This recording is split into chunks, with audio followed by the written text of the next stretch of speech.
Ilang bahagi ng Maguindanao del Sur ang sinalanta ng buhawi nito pong weekend.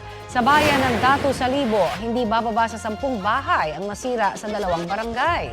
Nangako ng tulong sa mga nasalanta ang lokal na pamahalaan. Pinaniniwala ang buhawi rin ang sumira sa ilang bahay sa Sharif Saidona, Mustafa. Malakas daw ang humampas na hangin kasabay ng malakas na ulan. Wala namang naiulat na nasaktan sa insidente. Ang masamang panahon sa Maguindanao at ilan pang bahagi ng Mindanao ay epekto ng Intertropical Convergence Zone o ang pagsasalubong ng hangin mula sa Northern at Southern Hemisphere. Ang ITZZ muli ang magpapaulan sa malaking bahagi ng Mindanao ngayong Martes ayon sa Pag-asa.